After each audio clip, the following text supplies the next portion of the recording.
particulière. Merci encore en tout cas Laura pour ton intervention. Merci à vous.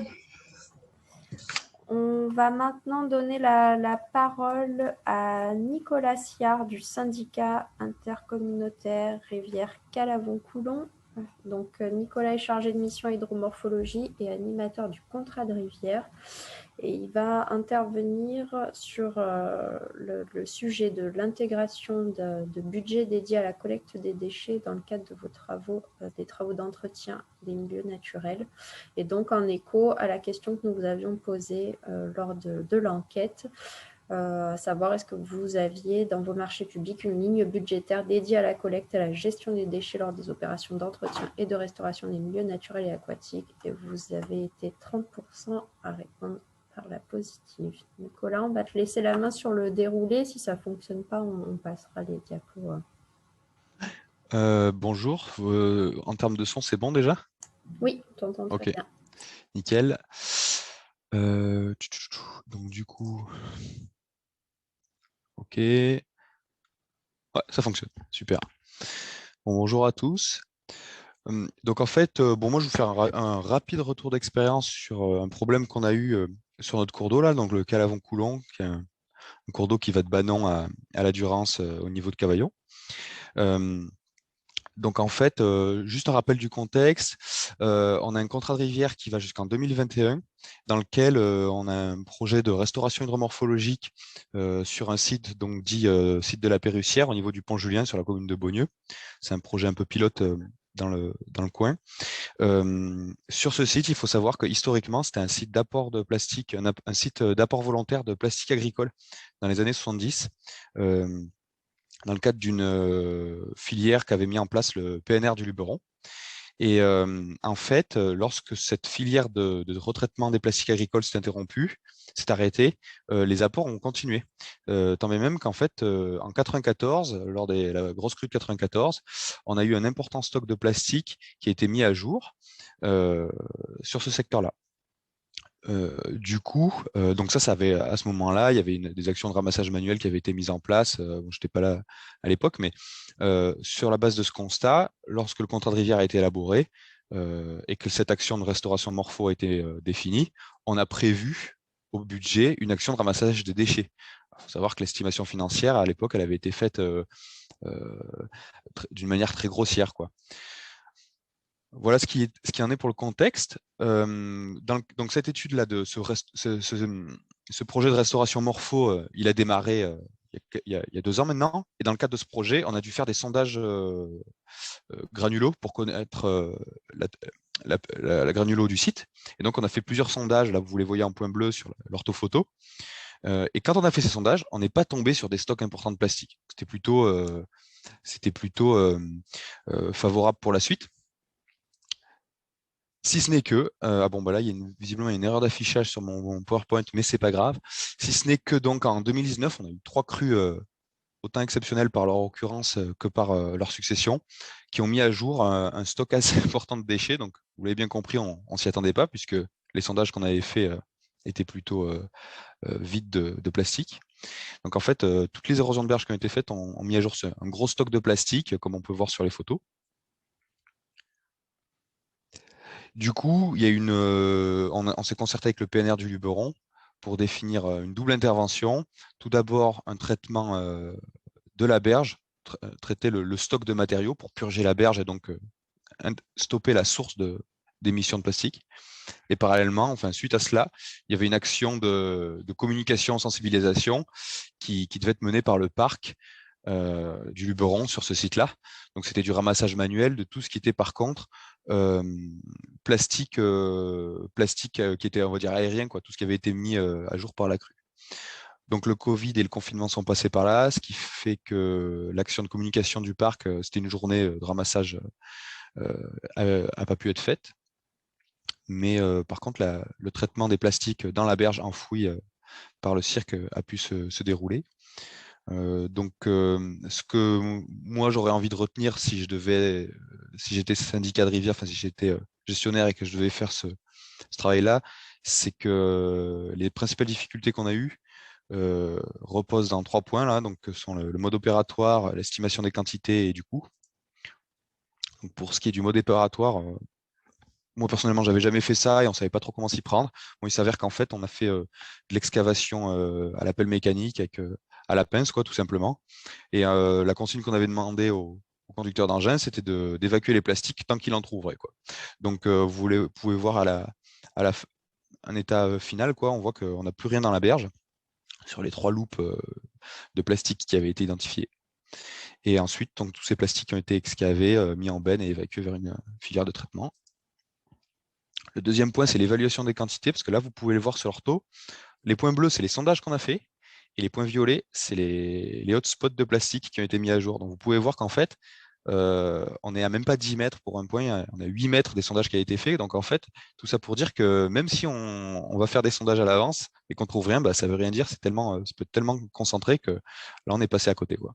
Donc, malheureusement, moi, j'ai pas de solution pour évaluer les quantités. Et là, c'était a posteriori, quoi, qu'on a su les quantités qu'on avait. Et enfin, la dernière difficulté, c'était d'estimer le coût de la prestation parce qu'en fait, à travaux en rivière, on a des prix, on a pas mal de prix, on travaille à la journée ou au mètre linéaire, mais là, on n'avait pas trop de retour d'expérience.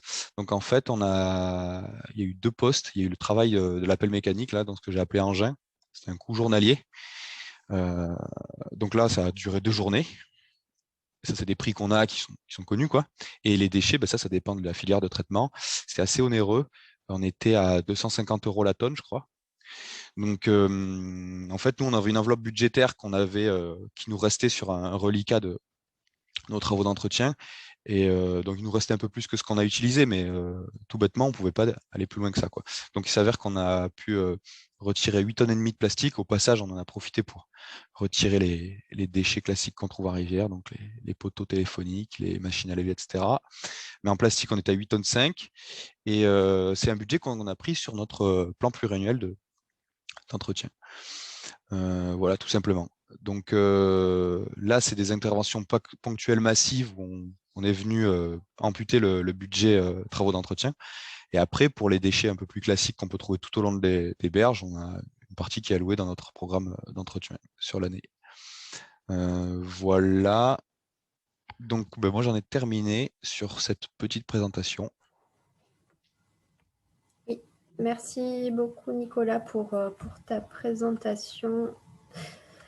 Bon, je vais faire un point sur les questions. Olivier Navarro demandait, donc c'est une question à nous tous, hein, si certains ont des réponses. En cas de gros événement, certaines structures sont-elles organisées ou ont-elles réfléchi à une action pour faire face à l'afflux massif de déchets, une sorte de plan déchets de crise?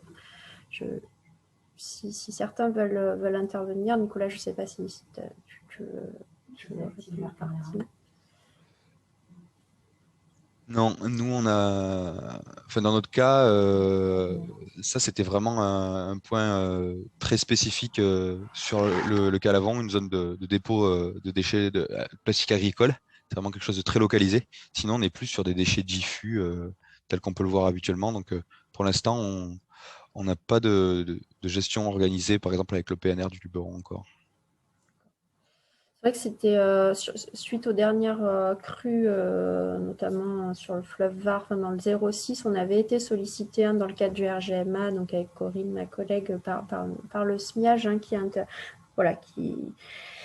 qui avait ce gros souci d'embâcle. Alors, il faut savoir que, voilà, encore une fois, on est sur une problématique qui est multi-acteurs, multi-compétences, et donc l'idée, ce serait de pouvoir, en effet, peut-être anticiper qui doit faire quoi le jour J, une fois qu'on a la crue vient de passer et qu'on peut remettre les pieds sur le terrain. Comment est-ce qu'on peut faire pour faire face à ces déchets, surtout quand il y a cette problématique d'anciennes décharges qui réapparaissent.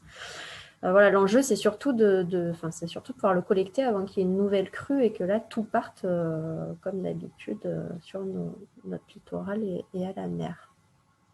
Oui, et accessoirement, pour ce qui est du ramassage manuel, c'est beaucoup plus adapté de le faire en hiver. Parce que si on a, là, par exemple, si on attendait le printemps, lorsque toute la végétation est en pleine effervescence, avec les feuilles, etc., c'est beaucoup plus compliqué. Donc là, on a un impératif calendaire qui s'impose aussi, quoi. Et par contre, je profite des questions qui sont dans le chat pour savoir si Olivier Navarro peut nous en dire un peu plus sur les investigations géoradar. Et qu'ils activent leur caméra.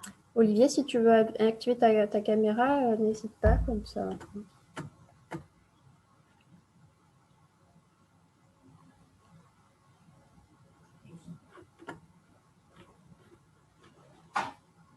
On t'entend. Il faut que tu actives Olivier, il ton nous manque micro. le son. Le son, c'est bon? Voilà, on t'entend. Ok. Non, c'était des discussions que j'avais pu avoir avec des géotechniciens pour des investigations. Alors, c'était sur du remblai et de la digue. Mais ça a l'air intéressant, ça permet de voir un petit peu les différentes couches du sous-sol en fait. Donc je me demande si ça pourrait pas nous donner des billes face à de tels cas pour voir, ça pourrait peut-être permettre de voir les massifs de déchets en fait. C'est vrai que les sondages, c'est très ponctuel, donc effectivement, à quelques mètres près, on ne trouve pas. Donc là, c'est assez facile à mettre en place. Géoradar, vous allez sur Internet pour regarder.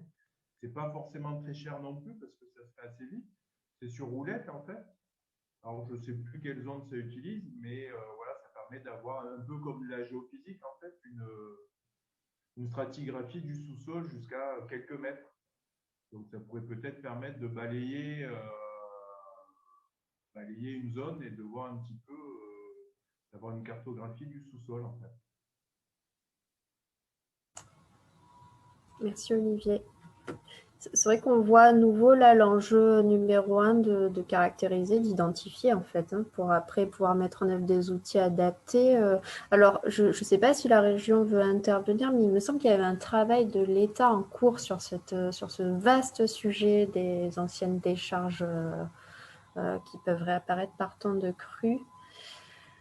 Mais moi, je n'en sais pas plus. Donc, Jennifer, je ne pourrais pas répondre à ta question. Donc, Surfrider nous demandait s'il était envisagé de mener une enquête auprès des acteurs du territoire pour connaître la localisation des autres potentielles décharges enfouies. Il me semble qu'il y a des choses en cours, mais là, tout de suite, je ne pourrais pas. Je me renseignerai à la limite après ça. Après cette matinée. En tout cas, le SMIAG nous a indiqué que, puisque ce sont malheureusement les derniers à avoir été victimes à grande échelle des inondations, ils sont bien face à ce problème et clairement, il n'y a pas d'organisation cadrée, en tout cas, qui existe aujourd'hui sur ce sujet spécifique. Bon, en tout cas, voilà, je savais que ça allait, la dernière intervention de Nicolas allait poser des questions sur lesquelles on n'aurait pas forcément de réponse. Hein. C'était plutôt anticipable puisque c'est un vaste sujet des anciennes décharges notamment. En tout cas,